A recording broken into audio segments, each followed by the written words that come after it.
Hello friend, this is the summary of the book called Game Changers by Dave Asprey. I hope you will enjoy it.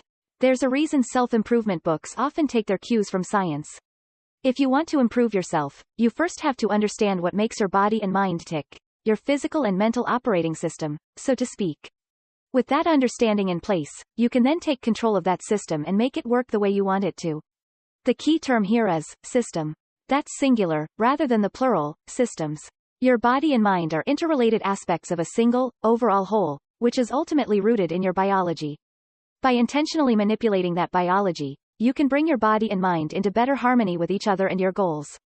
Biohacking is the practice of doing just that.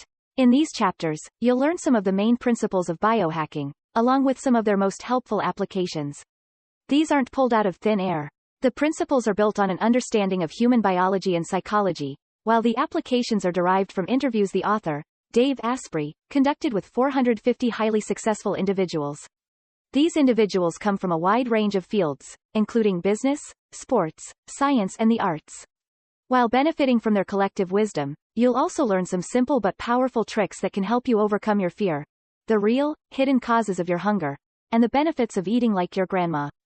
Before we dig into the practicalities of biohacking, let's first answer a more preliminary question. Why bother with biohacking in the first place? Well, the short answer is that your body and mind's operating system is outdated. It was built around the needs of our prehistoric ancestors, who evolved in a world much more hostile than ours. A world in which mere survival was their paramount objective.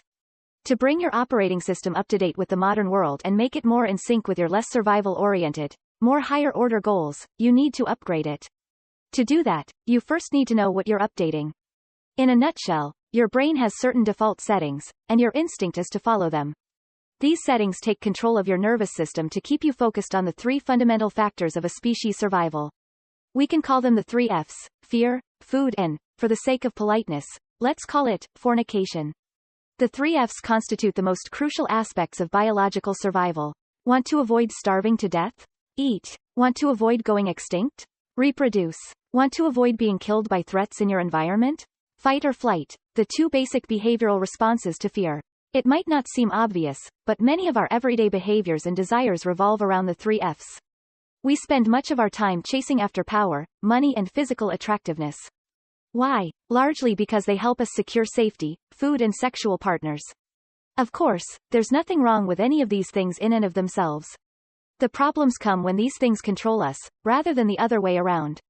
If left to their own devices, our automatic thoughts and behaviors can get us stuck in bad habits, discouraging creative thinking and innovative behaviors. Meanwhile, our powerful urges to seek out safety, food and sex can lead us by the nose, taking us away from our goals. The point isn't to renounce food, sex or safety. It's to take control of our automatic thoughts and behaviors around them, putting our more rational selves in the driver's seat. And that's where biohacking comes into the picture. But before we get into the nitty-gritty of it, let's address two important foundations for this project: your goals and your priorities, which we'll look at in the next two chapters. The idea behind biohacking is to optimize your ability to reach your goals, but that's pretty pointless if you don't know what your goals are in the first place. Here are some tips for clarifying them. First, identify your true passions in life. These are the things you love doing so much that you feel excited just thinking about them. Take billionaire Naveen Jain, for example. He's founded 7 internet and technology companies and is so passionate about science that he jumps out of bed every morning after only 4 hours of sleep, simply because he's so eager to continue learning. To help yourself identify your passions, try this simple thought experiment. Imagine you're a billionaire with a fantastic family and a happy home life.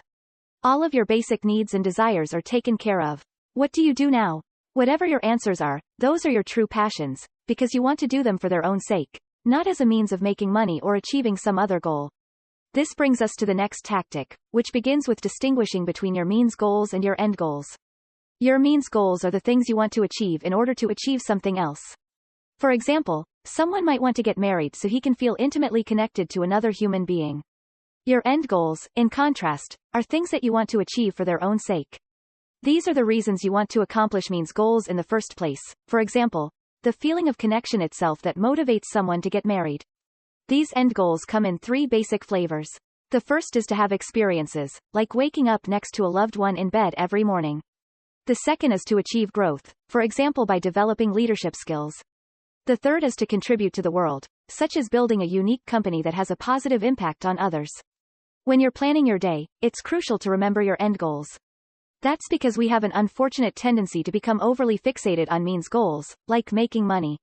When that happens, we lose sight of our end goals and stop working toward them, devoting all of our time and energy toward the means goals and forgetting why we wanted them in the first place. Much like the money in your bank account, your time and energy are precious, finite resources, so you need to guard them and deploy them strategically. And one of the key ways to do that is to avoid one of the most common time and energy depleting sinkholes: decision fatigue. This phenomenon is the result of a simple, unfortunate fact: making decisions is hard work. First, you've got to weigh your options, which takes brain power. Then you have to commit to a choice, which takes willpower. You can think of your willpower as a muscle. Every time you exert it, it gets a little more worn out. Now, by the end of each day, you've made dozens, if not hundreds, of decisions, ranging from small ones, like which socks to wear, to large ones, like how to break bad news to a friend or colleague. None of those decisions are necessarily overwhelming in and of themselves, but cumulatively they take a toll and leave you increasingly exhausted as the day progresses. That's decision fatigue. The simplest way to avoid it is to minimize the number of decisions you have to make each day. And the easiest way to do that is to automate as many tasks as possible, especially those that aren't directly relevant to your end goals. For example, you can automate your daily decisions about what outfit to wear by creating a capsule wardrobe, which consists of just 3 or 4 neutrally colored items for each of the main categories of clothing: tops, bottoms, jackets and shoes. Now, you don't need to waste mental energy figuring out which items match each other. You can just throw any of them together and head out the door. In creating your capsule wardrobe, you'll be taking a cue from Steve Jobs, who took this logic one step further. By adopting his signature black turtleneck and New Balance sneakers, he dispensed with his clothing choices altogether. You can apply a similar approach to other everyday tasks as well. For instance, creating a capsule diet. This is a collection of 5 or 6 healthy meals that you cycle through. That way, you can avoid having to make all the decisions involved in planning meals. By automating your everyday tasks, you'll have more time, energy and willpower to devote to your higher goals in life. You'll thus be able to prioritize the latter, reserving your most precious internal resources for your most important work, rather than squandering them on trivialities like which shirt to wear in the morning. With your purposes and priorities in place, you're now ready to pursue them by biohacking your mind and body. How do you edit your default settings, thereby taking charge of the unconscious urges that center around the 3 F's we mentioned earlier? To answer this question, let's start with the most ordinary of the 3 F's: food. The biological importance of this will come as no surprise, since food literally provides the energy your mind and body need to operate at all, let alone at their peak performance. What may surprise you is just how important food can be to success. Out of all of the high-performance individuals the author interviewed, more than 75% of them said their diet was the most crucial factor behind their performance levels. When approaching our diet, our focus shouldn't be so much on what to eat, but rather how to eat. The key fact to understand here is that our modern approach to food is out of sync with our actual, biological needs. A big part of the problem is psychological. For a number of reasons, which we'll look at more closely later, we experience lack in many areas of our lives: lack of energy, sleep, love, connection and security. Rather than addressing this lack directly, we try to fill it with food. But wait a minute, you might say. I only eat when I'm hungry. Well, sure, but here's the thing. What you interpret as hunger is often just the sense of emptiness that comes from feeling this lack we mentioned earlier.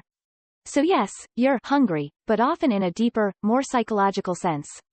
People turn to food as a substitute for the things that would really nourish them and satiate their inner hunger, such as a loving relationship. This is part of a larger phenomenon called emotional eating. This is when we habitually seek out food when we're feeling sad, stressed, angry, bored or even joyful. If you've ever dug into a carton of ice cream while feeling blue or treated yourself to a celebratory dessert after achieving something, then you've experienced emotional eating firsthand. We'll look at why this is a problem and how to solve it in the next chapter. The feeling of hunger is supposed to act like an internal barometer that tells your mind when your body needs food. Unfortunately, emotional eating makes the barometer go haywire, which results in overeating. That's especially problematic in today's world. We're surrounded by all sorts of junk food and unhealthy attitudes toward food, such as large portion sizes and snacking throughout the day. To take control of your diet, you need to recalibrate your hunger barometer. The first step is to start identifying the false signals it's sending you. When you find yourself feeling hungry, you can ask yourself a few questions. For example, Am I actually hungry, or am I really just feeling bored, stressed, lonely, or some other emotion I'm misinterpreting as hunger? Could it truly just be a coincidence that I happen to feel hungry right after someone has upset me? Correlation doesn't necessarily mean causation, of course, but if there's a consistent pattern of overlap between your hunger and certain emotional states, then there's a reason to be suspicious of that hunger. You can also look for some telltale signs of emotional eating. These include sudden flares of hunger, cravings for specific foods, or persistent feelings of hunger even after you're done eating. But keep in mind that these signs can also be symptomatic of problems with your diet. What kind of problems? Well, our unhealthy modern diets provide a wide array of possible culprits, ranging from too much trans fat to too little protein. To recalibrate your diet alongside your hunger barometer, you can follow this simple rule of thumb. Eat like your grandma. Assuming she was alive before World War II, she probably ate a much healthier diet than you do now. That's because she lived in the last chapter of human history that preceded the rise of the modern food industry. What did Grandma eat? Lots of vegetables, plenty of protein-rich foods, and a daily tablespoon of fish oil. That way, she got the polyphenol compounds her body cells needed to stay energized, the amino acids and proteins she needed for building muscles, and the omega-3 fatty acids that provide the building blocks for the body's anti-inflammatory hormones. And how did Grandma eat? Moderately and infrequently. If you're eating the right kinds of food, you should be able to eat a small meal and go 5 hours without getting hungry again. If you want to generate and conserve energy for your mind and body, there are other physical needs you need to attend to beyond eating. One of them is getting a good night's sleep. This was the 5th most common performance-enhancing habit of the high achievers the author interviewed. The key to biohacking your sleep is to identify your natural sleep pattern and adjust your sleep schedule accordingly. This pattern is set by your body's natural circadian rhythm, a cycle of biological processes that provide your body with an internal clock. These rhythms come in 4 types of patterns, which are called chronotypes. First, there are lions, who roar with energy before the sun has even risen and then peter out in the evening. On the opposite end of the spectrum, there are wolves, who are naturally inclined to wake up later in the day and have 2 peaks of energy, one from noon to 2 p.m., the other beginning after sunset. In between these 2 extremes are bears, who have a natural sleep pattern that follows the rise and fall of the sun. Finally, there are dolphins, who are prone to insomnia and tend to perform best from mid-morning to early afternoon. Your chronotype is genetically determined, so there's no point trying to resist it. The sooner you embrace it, the sooner you'll improve your sleep. That, in turn, will boost your alertness, which will enhance your overall productivity and performance. That was certainly the author's experience. He spent many years trying to be a lion when really he's a wolf. He'd force himself to wake up every morning at 5 a.m., even though it didn't come naturally to him. Why? Well, he was trying to conform to society's conventional notions of success. The early bird gets the worm, as the old saying goes. But it doesn't get the worm if it's too tired to think straight. With a foggy mind, the author found himself less creative than he used to be. When he adjusted his sleep schedule to make it sync with his wolf-style circadian rhythm, he became happier and more productive. So, which chronotype are you? One way to find out is to use your next vacation week as an opportunity to conduct a little experiment. Simply let yourself go to bed and wake up when your body feels like it. The pattern you gravitate toward will most likely be your chronotype. Like the author, you can then adapt your sleep schedule to your chronotype. Besides eating and sleeping, there's another thing your body needs to do to be energized: move. After all, that's one of the main things it was designed to do. Unfortunately, today's sedentary lifestyle means that most of us aren't naturally moving our bodies as much as we should. Whether it's in the office doing work or on the couch watching TV, we spend a lot of time being stationary. And all that sitting takes its toll on our bodies, leading to stiff muscles and back pain. So the obvious solution is exercise, right? Well, actually, that can be part of the problem, unless it's approached in the right way. There are a few reasons for this.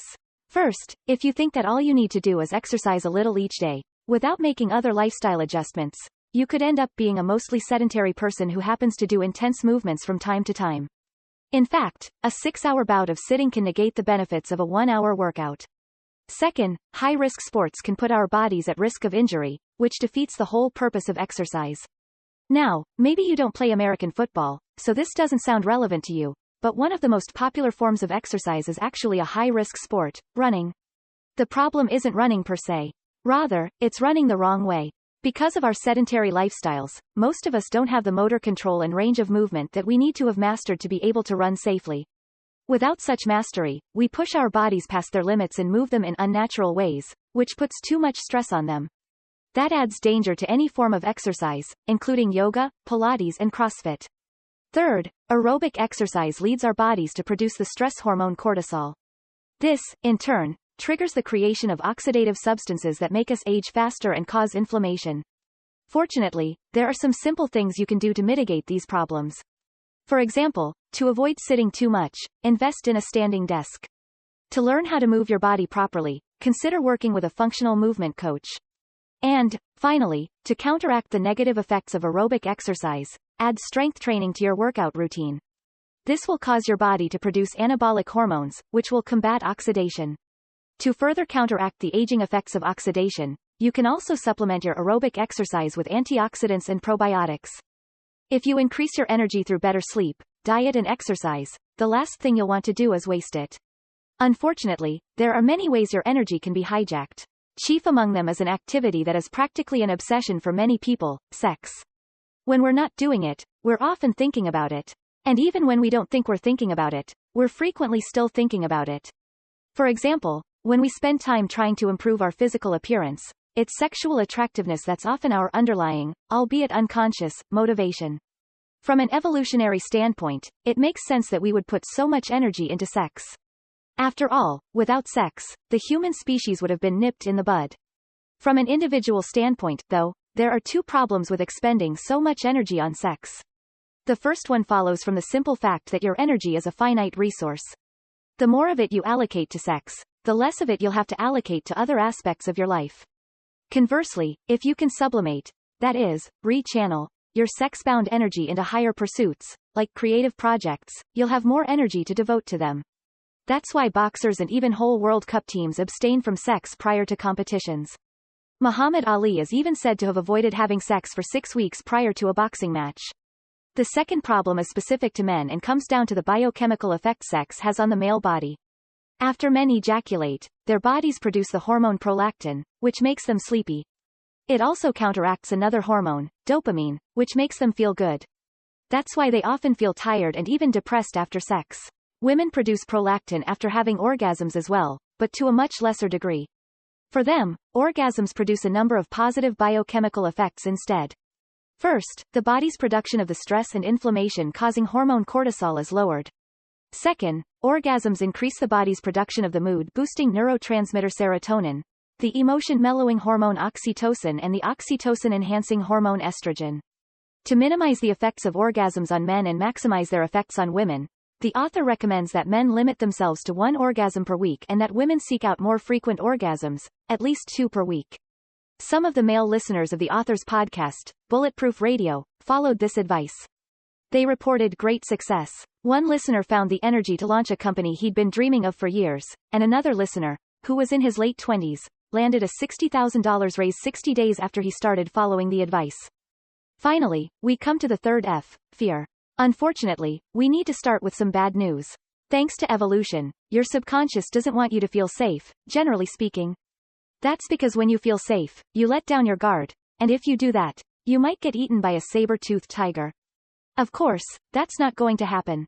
Saber-toothed tigers have long been extinct, and we live in a much safer world than our prehistoric ancestors did. But your subconscious doesn't know that. It evolved to meet the demands of their world, not ours.